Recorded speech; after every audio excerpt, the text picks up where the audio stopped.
ಹೊಳೆನರಸೀಪುರ ಪ್ರಕರಣ ಇದು ಮಾತ್ರ ಕಗ್ಗಂಟಾಗಿ ಉಳಿದಿದೆ. FIR ಹಾಕಿರೋ ವಿಚಾರದಲ್ಲಿ ಹಲವು ಪ್ರಶ್ನೆಗಳು ಹೇಳುತ್ತೆ, ದೌರ್ಜನ್ಯ ಕೇಸ್ನಲ್ಲಿ ಹಲವು ಪ್ರಶ್ನೆಗಳು ಹೇಳುತ್ತೆ, ಪೊಲೀಸರ ನಡವಳಿಕೆಯ ಬಗ್ಗೆ ಹಲವು ಪ್ರಶ್ನೆಗಳಿರುತ್ತೆ, ಅದರಲ್ಲಿರುವಂಥ ಆರೋಪಿಗಳನ್ನು ಕರ್ಕೊಂಡು ಬಂದು ವಿಚಾರಣೆಯನ್ನು ಮಾಡುವಂಥದ್ದು ಹಲವು ಪ್ರಶ್ನೆಗಳಿದೆ. ಹಲವು ರೀತಿಯಾದಂಥ ಗೋಜಲನ್ನು ಹುಟ್ಟಿಸ್ತಾ ಇದೆ, ಪ್ರಶ್ನೆಗಳನ್ನು ಹುಟ್ಟಿಸ್ತಾ ಇದೆ. ಯಾಕೆ? ಅದರ ಡೀಟೇಲ್ಸ್ ಇಲ್ಲಿದೆ ನೋಡಿ. ಹೊಳೆನರಸೀಪುರದಲ್ಲಿ ಮೊದಲ ಕೇಸ್ ದಾಖಲು. A1 HD Revanna, A2 Prajwal Revanna. Yes, Lok Sabha ಚುನಾವಣೆಗೆ ಮೊದಲ ಹಂತದ ಮತದಾನಕ್ಕೂ ಮುನ್ನ ಸ್ಫೋಟಗೊಂಡಿದ್ದೆ ಪ್ರಜ್ವಲ್ ರೇವಣ್ಣರದ್ದು ಎನ್ನಲಾದ ಅಶ್ಲೀಲ ವಿಡಿಯೋ ಪೆನ್ಡ್ರೈವ್. ಎಲ್ಲ ಕಡೆ ಪೆನ್ಡ್ರೈವ್ನಲ್ಲಿನ ವಿಡಿಯೋಗಳು ಎಲ್ಲರ ಮೊಬೈಲ್ಗೆ ಸೆಂಡ್ ಆಗಿದ್ವು. ಆದರೆ ಯಾವುದೇ ದೂರಾಗಲಿ ಪ್ರಕರಣವಾಗಲಿ ದಾಖಲಾಗಿರಲಿಲ್ಲ. ಏಪ್ರಿಲ್ 28ಕ್ಕೆ ಸಂತ್ರಸ್ತೆ ಹೊಳೆನರಸೀಪುರ ನಗರ ಪೊಲೀಸ್ ಠಾಣೆಯಲ್ಲಿ ದೂರು ನೀಡಿದ್ರು. ದೂರಿನ ಅನ್ವಯ ಏಪ್ರಿಲ್ 28ರಂದೇ ಹೊಳೆನರಸೀಪುರ ನಗರ ಠಾಣೆ ಪೊಲೀಸರು FIR ದಾಖಲಿಸಿಕೊಂಡಿದ್ದಾರೆ. ಪ್ರಜ್ವಲ್ ವಿರುದ್ಧ ಸೆಕ್ಷನ್ 354A ಲೈಂಗಿಕ ಕಿರುಕುಳದ ಕೇಸ್, ಸೆಕ್ಷನ್ 354/5 ಮಹಿಳೆಗೆ ಮುಜುಗರ ಕೊಡುವುದು, ಸೆಕ್ಷನ್ 506 ಬೆದರಿಕೆ ಹಾಕಿದ ಪ್ರಕರಣ, ಸೆಕ್ಷನ್ 509 ಮಹಿಳೆ ಮಾನಕ್ಕೆ ಹಾನಿ ಕೇಸ್ ದಾಖಲು ಮಾಡಲಾಗಿತ್ತು. ಇದೇ ಪ್ರಕರಣದಲ್ಲಿ ಪ್ರಜ್ವಲ್ A2 ಆರೋಪಿಯಾಗಿದ್ದಾರೆ. ಇವರ ತಂದೆ ಹಾಗೂ ಮಾಜಿ ಸಚಿವ HD ರೇವಣ್ಣ A1 ಆರೋಪಿಯಾಗಿದ್ದಾರೆ. ಆದರೆ FIR ದಾಖಲಾಗೋ ಮೊದಲೇ ಪ್ರಜ್ವಲ್ ರೇವಣ್ಣ ಏಪ್ರಿಲ್ 27ಕ್ಕೆ ಬೆಂಗಳೂರಿನಿಂದ ಜರ್ಮನಿಯ ಮ್ಯೂನಿಕ್ಗೆ ಫ್ಲೈಟ್ ಹತ್ತಿ ಎಸ್ಕೇಪ್ ಆಗೋಗಿದ್ರು. ಹಾಸನ ಲೋಕಸಭಾ ಚುನಾವಣೆಗೆ ಇನ್ನೇನು 2-3 ದಿನಗಳು ಬಾಕಿ ಇರುವಾಗಲೇ ಸಂಸದ ಪ್ರಜ್ವಲ್ ರೇವಣ್ಣ ಅವ್ರದ್ದು ಏನಲ್ಲದ ಅಶ್ಲೀಲ ವಿಡಿಯೋ ಫೋಟೋಗಳಿರುವ ಪೆನ್ಡ್ರೈವ್ಗಳು ಎಲ್ಲೆಡೆ ಹಂಚಿಕೆ ಆಗಿದ್ದವು. ಇದಾದ ಬೆನ್ನಲ್ಲೇ ಪ್ರಜ್ವಲ್ ರೇವಣ್ಣ ಏಪ್ರಿಲ್ 26ರಂದು ಮತದಾನ ಮಾಡಿ ವಿದೇಶಕ್ಕೆ ತೆರಳಿದರು. ಏಪ್ರಿಲ್ 28ರಂದು ಸಂತ್ರಸ್ತ ಮಹಿಳೆಯೊಬ್ಬರು ಹೊಳೆನರಸೀಪುರ ನಗರ ಪೊಲೀಸ್ ಠಾಣೆಗೆ ಹಾಜರಾಗಿ ಲೈಂಗಿಕ ದೌರ್ಜನ್ಯ ಹಾಗೂ ಲೈಂಗಿಕ ಕಿರುಕುಳ ಆರೋಪವನ್ನು ಮಾಡಿ ಮಾಜಿ ಸಚಿವ HD ರೇವಣ್ಣ ಹಾಗೂ ಅವರ ಪುತ್ರ ಸಂಸದ ಪ್ರಜ್ವಲ್ ರೇವಣ್ಣ ವಿರುದ್ಧ ದೂರನ್ನು ನೀಡಿದರು.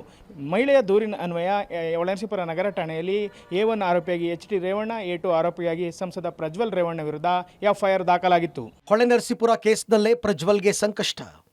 ಇದೇ ಪ್ರಕರಣದಲ್ಲಿ ಪ್ರಜ್ವಲ್ ರೇವಣ್ಣಗೆ ಸಂಕಷ್ಟ ಎದುರಾಗಿದೆ. FIR ದಾಖಲಾದ ಬಳಿಕ ಪ್ರಕರಣ ಯಾವಾಗ ತೀವ್ರ ಸ್ವರೂಪ ಪಡೆದುಕೊಳ್ತೋ ರಾಜ್ಯ ಸರ್ಕಾರ SIT ರಚನೆ ಮಾಡಿತು. ಅಂದಹಾಗೆ ತಂದೆ ಮಗನ ವಿರುದ್ಧ ದೂರು ನೀಡಿರುವ ಮಹಿಳೆ ಹೊಳೆನರಸೀಪುರದ ನಿವಾಸಿ. ಇವರ ಪತಿ ರೇವಣ್ಣ ಮಾಲೀಕತ್ವದ ನಾಗಲಾಪುರದಲ್ಲಿರುವ ಹಾಲಿನ ಡೈರಿಯಲ್ಲಿ ಕೂಲಿ ಕೆಲಸ ಮಾಡಿಕೊಂಡಿದ್ರು.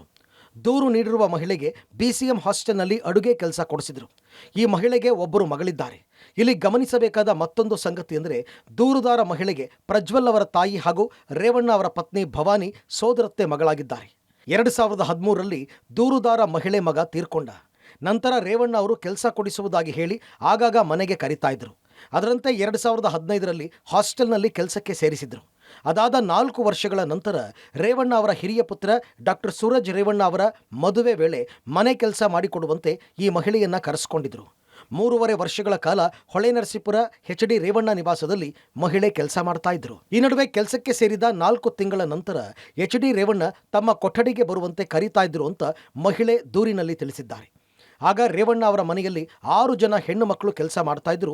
ಎಲ್ಲರೂ ಪ್ರಜ್ವಲ್ ರೇವಣ್ಣ ಬಂದಾಗ ನಮಗೆ ಭಯವಾಗುತ್ತೆ ಅಂತ ದುಗುಡ ಹೊರಹಾಕ್ತಾ ಇದ್ರು. ಅಂದು ನಮ್ಮೊಂದಿಗೆ ಕೆಲಸ ಮಾಡ್ತಾ ಇದ್ದ ಹುಡುಗರು ಸಹ ನನಗೆ ಹಾಗೂ ಇತರೆ ಹೆಣ್ಣು ಮಕ್ಕಳಿಗೆ ಎಚ್ಚರಿಕೆಯಿಂದ ಇರುವಂತೆ ಹೇಳ್ತಾ ಇದ್ರು. ರೇವಣ್ಣ ಮತ್ತು ಭವಾನಿ ಅವರು ಮನೆಯಲ್ಲಿ ಇಲ್ಲದ ಸಮಯದಲ್ಲಿ ಸ್ಟೋರ್ ರೂಮ್ನಲ್ಲಿ ಪ್ರಜ್ವಲ್ ಕೈ ಹಿಡಿದು ಎಳಿತಾ ಇದ್ರು. ಹಣ್ಣು ಕೊಡುವ ನೆಪದಲ್ಲಿ ಮೈ ಮುಟ್ತಾ ಇದ್ರು. ಸೀರೆಯ ಪಿನ್ ಕಿತ್ತು ಲೈಂಗಿಕ ದೌರ್ಜನ್ಯ ನಡೆಸ್ತಾ ಇದ್ರು. ಅಡುಗೆ ಮನೆಯಲ್ಲಿದ್ದಾಗ ಪ್ರಜ್ವಲ್ ರೇವಣ್ಣ ಹಿಂದಿನಿಂದ ಬಂದು ಮೈಮುಟ್ಟುತ್ತಾ ಹೊಟ್ಟೆ ಭಾಗದಲ್ಲಿ ಚಿವುಟ್ತಾ ಇದ್ರು ಎಂದೆಲ್ಲ ದೂರಿನಲ್ಲಿ ವಿವರಿಸಿದ್ದಾರೆ. ಅಷ್ಟೇ ಅಲ್ಲ, ಎಣ್ಣೆ ಹಚ್ಚಲು ನನ್ನನ್ನೇ ಕಳಿಸುವಂತ ಕೆಲಸ ಮಾಡುವ ಹುಡುಗರ ಕೈಯಲ್ಲಿ ಪ್ರಜ್ವಲ್ ಹೇಳಿ ಕಳಿಸ್ತಾ ಇದ್ರು. ಇದೇ ರೀತಿ ಹಲವು ವೇಳೆ ತಮ್ಮ ಮೇಲೆ ಲೈಂಗಿಕ ದೌರ್ಜನ್ಯ ನಡೆಸ್ತಾ ಇದ್ರು ಅಂತ ದೂರಿನಲ್ಲಿ ತಿಳಿಸಿದ್ದಾರೆ. ನನ್ನ ಮನೆಯಲ್ಲಿದ್ದಾಗ ಫೋನ್ ಅಥವಾ ವಿಡಿಯೋ ಕಾಲ್ ಮಾಡಿ ನನ್ನ ಮಗಳ ಜೊತೆಯಲ್ಲೂ ಅಸಭ್ಯ ಸಂಭಾಷಣೆ ಮೂಲಕ ಪ್ರಚೋದಿಸಲು ಪ್ರಯತ್ನ ಪಡ್ತಾ ಇದ್ರು. ಅವರ ಮಾತಿನಿಂದ ಹೆದರಿದ ನನ್ನ ಮಗಳು ಪ್ರಜ್ವಲ್ ಅವರ ನಂಬರನ್ನೇ ಬ್ಲಾಕ್ ಮಾಡಿದ್ಲು. ಬಳಿಕ ಅವರ ಮನೆಯ ಕೆಲಸ ಬಿಟ್ಟು ಹೊರಬಂದೆ ಅಂತ ಹೇಳ್ಕೊಂಡಿದ್ದಾರೆ. ಇತ್ತೀಚೆಗೆ ಜಿಲ್ಲೆಯಾದ್ಯಂತ ಪ್ರಜ್ವಲ್ ರೇವಣ್ಣ ನಡೆಸಿದ್ದಾರೆ ಎನ್ನಲಾಗುವ ಲೈಂಗಿಕ ದೌರ್ಜನ್ಯ ವಿಡಿಯೋ ವಾಟ್ಸಪ್ನಲ್ಲಿ ಹರಿದಾಡ್ತಾ ಇದ್ವು. ನನ್ನ ಫೋನ್ಗೂ ಕೆಲವು ವಿಡಿಯೋ ಫೋಟೋಗಳು ಬಂದಿದ್ವು. ಅದರಲ್ಲಿ ಒಬ್ಬ ಮಹಿಳೆ ಚನ್ನರಾಯಪಟ್ಟಣ ರಸ್ತೆಯಲ್ಲಿರುವ ಗನ್ನಿಕಡ ಗ್ರಾಮದ ತೋಟದ ಮನೆಯಲ್ಲಿ ನನ್ನೊಂದಿಗೆ ಕೆಲಸ ಮಾಡಿಕೊಂಡಿದ್ರು. ಅವರೊಂದಿಗೆ ಪ್ರಜ್ವಲ್ ರೇವಣ್ಣ ನಡೆಸಿರುವ ಲೈಂಗಿಕ ದೌರ್ಜನ್ಯ ವಿಡಿಯೋ ನೋಡಿ ಭಯ ಆಯಿತು. ನನಗೆ ಜೀವ ಭಯ ಇದೆ. ನನ್ನ ಹಾಗೂ ಮಗಳ ಇಚ್ಛೆಗೆ ವಿರುದ್ಧವಾಗಿ ಲೈಂಗಿಕ ದೌರ್ಜನ್ಯ ಎಸಗಿರುವ HD ರೇವಣ್ಣ ಹಾಗೂ ಪ್ರಜ್ವಲ್ ರೇವಣ್ಣ ಅವರ ವಿರುದ್ಧ ಕಾನೂನು ಕ್ರಮ ಕೈಗೊಳ್ಳುವಂತೆ ಮನವಿ ಮಾಡಿದರು. ಸಂಸದ ಪ್ರಜ್ವಲ್ ರೇವಣ್ಣ ಅವರು ಲೈಂಗಿಕ ದೌರ್ಜನ್ಯ ಎಸಗಿದ್ದಾರೆ ಎನ್ನಲಾದ ಅಶ್ಲೀಲ ವಿಡಿಯೋ ಹಾಗೂ ಫೋಟೋಗಳು ಎಲ್ಲೆಡೆ ವೈರಲ್ ಆದ ಬಳಿಕ ಸರ್ಕಾರ ಇದರ ತನಿಖೆಯನ್ನು SITಗೆ ವಹಿಸಿತ್ತು. ಇದರ ತನಿಖೆ ಆರಂಭಿಸಿದಂತಹ SIT ತಂಡ ಏನು ಒಳನರಸೀಪುರ ನಗರ ಪೊಲೀಸ್ ಠಾಣೆಯಲ್ಲಿ ದೂರು ನೀಡಿದಂತಹ ಸಂತ್ರಸ್ತ ಮಹಿಳೆಯನ್ನು ವಿಚಾರಣೆ ನಡೆಸಿದ್ದು CRPC 164 ಅಡಿಯಲ್ಲಿ ನನ್ನ ಮೇಲೆ ಪ್ರಜ್ವಲ್ ರೇವಣ್ಣ ಅತ್ಯಾಚಾರ ಎಸಗಿದ್ದಾರೆ ಅಂತ ಹೇಳಿ ಸಂತ್ರಸ್ತ ಮಹಿಳೆ ದೂರ ನೀಡಿದರು. ಅತ್ಯಾಚಾರ ಪ್ರಕರಣವನ್ನು ದಾಖಲಿಸಿಕೊಂಡಂತಹ SIT ತಂಡ ಪ್ರಜ್ವಲ್ ರೇವಣ್ಣ ಅವರಿಗಾಗಿ ಹುಡುಕಾಟವನ್ನು ನಡೆಸಿತು. ಬರೋಬ್ಬರಿ 34 ದಿನಗಳ ನಂತರ ಪ್ರಜ್ವಲ್ ರೇವಣ್ಣ ವಿದೇಶದಿಂದ ವಾಪಸ್ಸಾಗಿದ್ದು ಏರ್ಪೋರ್ಟ್ನಲ್ಲಿ ಅವರನ್ನು SIT ತಂಡ ಬಂಧಿಸಿದೆ. ಪ್ರಜ್ವಲ್ ರೇವಣ್ಣ ಅವರದ್ದು ಎನ್ನಲಾದ ಅಶ್ಲೀಲ ವಿಡಿಯೋ ಲೈಂಗಿಕ ದೌರ್ಜನ್ಯ ಪ್ರಕರಣ ಬೆಳಕಿಗೆ ಬರ್ತಾ ಇದ್ದಂತೆ ಸರ್ಕಾರ ಇದರ ತನಿಖೆಯನ್ನು SITಗೆ ವಹಿಸಿತ್ತು. ಈ ಪ್ರಕರಣ SITಗೆ ವರ್ಗಾವಣೆಯಾಗ್ತಾ ಇದ್ದಂತೆ CRPC 164 ಅಡಿ ಸಂತ್ರಸ್ತ ಮಹಿಳೆ ಪ್ರಜ್ವಲ್ ರೇವಣ್ಣ ನನ್ನ ಮೇಲೆ ಅತ್ಯಾಚಾರ ನಡೆಸಿದ್ದಾರೆ ಅಂತ ಹೇಳಿಕೆಯನ್ನು ನೀಡಿದರು. ಲೈಂಗಿಕ ದೌರ್ಜನ್ಯದ ಜೊತೆಗೆ ಅತ್ಯಾಚಾರ ಪ್ರಕರಣ ಕೂಡ ದಾಖಲಾಗಿದೆ.